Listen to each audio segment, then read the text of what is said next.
NDA में चिराग पासवान और जीतन राम मांझी आपस में ही टकराने के नौबत पे आ चुके हैं सीटों को लेकर। क्या लग रहा है कि एनडीए में सही तरीके से सीट बंटवारा हो जाएगा या फिर? मुझको तो लगता है कि चुनाव आते आते एनडीए गठबंधन बिखर जाएगा, टूट फूट जाएगा, सही नहीं रहेगा।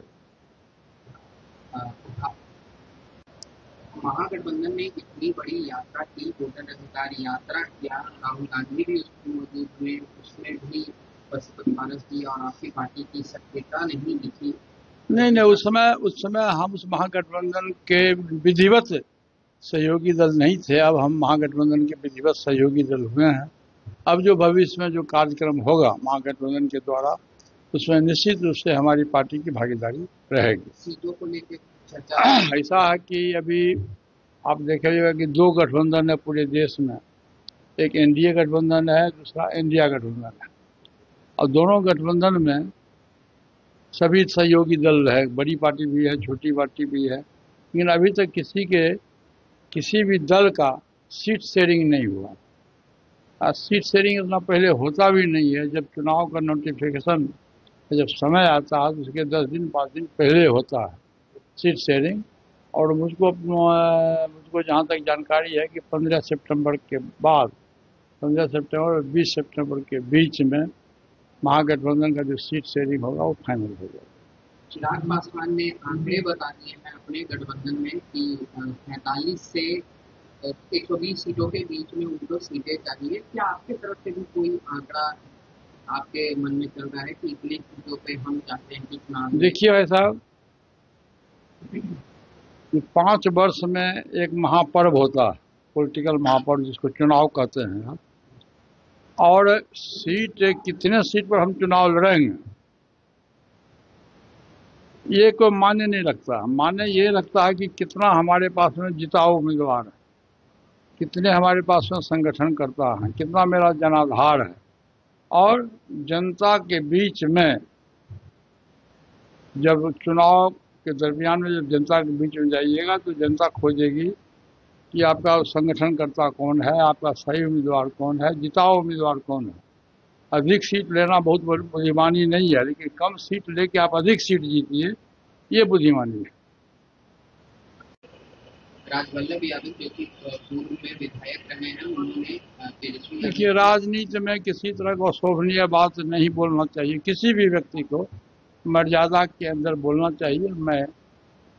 उन्होंने जो कहा है मैं इसकी निंदा करता हूँ।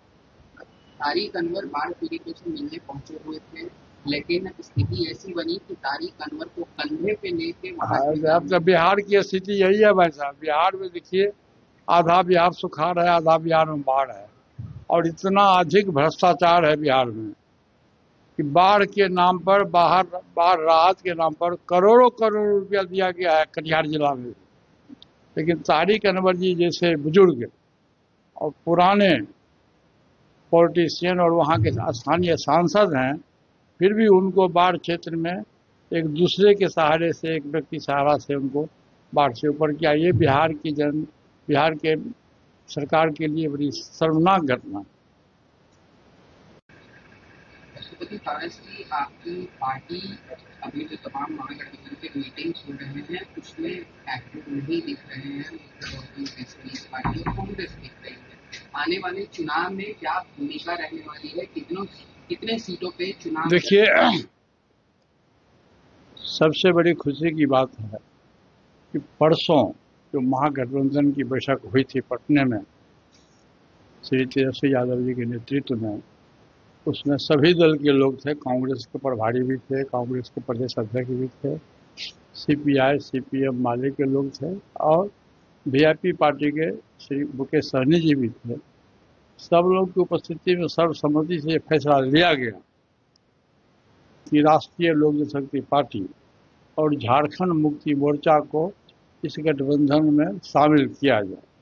इसकी स्वीकृति मिली। उस समय, उसके पहले तक हम लोग गठबंधन के पार्ट बाहर से थे, लेकिन विधिवत नहीं थे।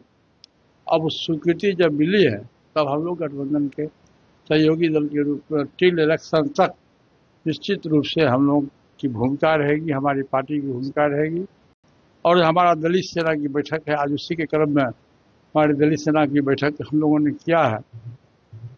वो साथ में रहेंगे और उस डिसीजन जो हुआ है, फैसला जो हुआ है, उससे हमारी पार्टी और व्यक्तिगत रूप से हम जो गठबंधन के जो कन्वेनर हैं, जो प्रभारी लोग हैं, सभी को मैं अपनी ओर से हार्दिक बधाई देता हूँ।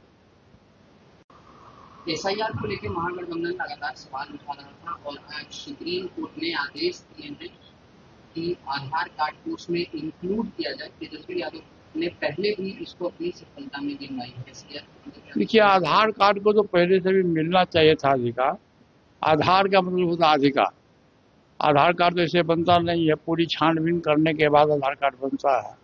और सबसे बड़ी बात भाई साहब ये है कि ये जो घटना घटी है, मतदाता सूची का पुनरीक्षण, इसकी नौबत क्यों आई?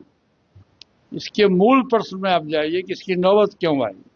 आप 2024 में लोकसभा का चुनाव लड़े, उस समय क्या मतगणना ठीक, उसमें क्या जो देश का जो वोटर लिस्ट था वो सही था? उसमें विदेशी लोगों की ताकत नहीं था उसमें। आप विधानसभा का चुनाव लड़े हरियाणा का, आप विधानसभा का चुनाव लड़े महाराष्ट्र का, आप विधानसभा का चुनाव लड़े दिल्ली का, उसमें वोटर लिस्ट सही था। और जब बिहार के चुनाव लड़ने की बात आई, आप कहते हैं कि गलत है, आप संविधान के साथ न्याय नहीं कर रहे हैं। बाबा साहब भीमराव अम्बेडकर के द्वारा जो संविधान निर्माण हुआ, उसमें प्रत्येक व्यक्ति, चाहे राजा हो या फकीर हो, सबको एक मौलिक अधिकार दिया गया, जीने का, वोट देने का, देश के किसी भी कोना में जाके बसने का, चुनाव लड़ने का, ये मौलिक अधिकार है। और भारत सरकार और चुनाव आयोग, मैं तो कहूँगा कि बाबा साहब भीमराव अम्बेडकर के द्वारा जो संविधान बना है, उस संविधान की उन लोगों ने अवहेलना किया।